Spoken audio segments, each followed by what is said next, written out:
Well, hi again, everyone. Welcome back to OceanCore's climate crisis story. All right, so what causes climate change? And you probably already have things like running through your head, like humans or driving cars or electricity. And you're right. But for shits and giggles, let's dive in and get just a bit more specific.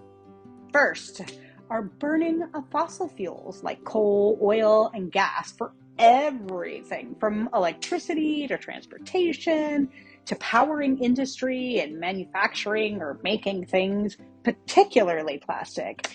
And this has released tons of greenhouse gases that were previously stored by Mother Nature in that same coal, oil, and gas. Really quick note here. As electric cars and alternative forms of energy blossom and become cheaper than oil and gas, the oil industry's last chance for profit is in plastic making. And trust me, they're gonna push it hard in pursuit of the almighty dollar. So heads up for both activists and shoppers. Second, we've got human-driven deforestation, something that we've all seen since childhood, or at least mine. Hillsides and rainforests that were cleared of trees for our needs like food, fuel, materials, homes, businesses, livestock, and agriculture. And this has disrupted and really limited the Earth's natural ability to breathe in carbon dioxide and breathe out oxygen, or recycle greenhouse gases. And third, through intensified agriculture on those deforested lands that's driven by the sheer number of people on the planet who need food and can't grow their own. And this just releases lots more greenhouse gases like methane and nitrous oxide. So now we know the major activities that cause the climate to change. And let's not forget that there are tons of sub-uses or activities under each of those major categories.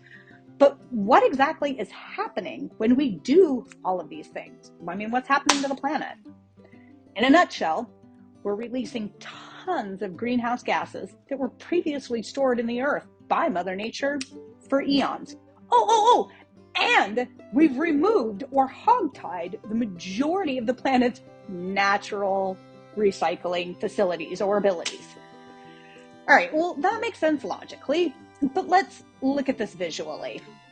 Let's imagine a planet with a normal atmosphere. Now, there's a layer of greenhouse gases that are supposed to be there. The gases keep enough heat in that we don't freeze, and they let enough heat out so we don't sweat and we stay a nice, comfy temperature. It's like wearing a light sweater on a spring evening.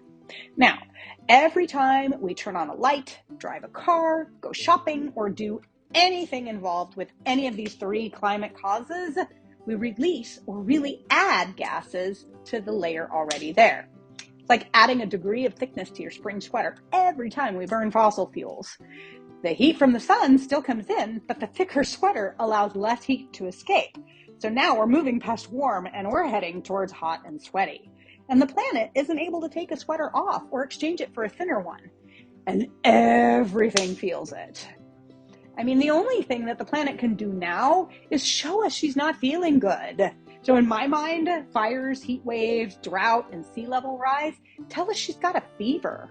Hurricanes, tornadoes, and any other severe weather events tell us she's got body aches, stomach aches, nausea.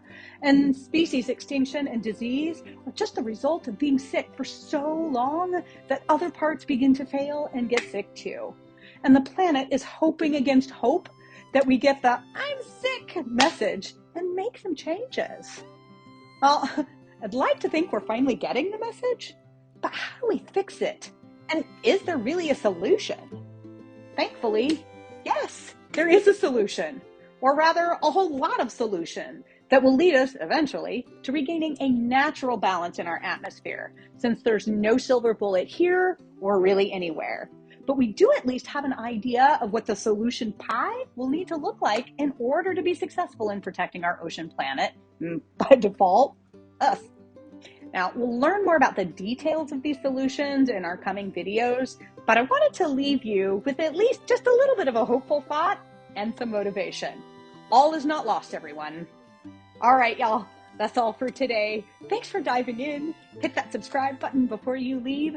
Share what you've learned here forward, and I'll see you next time.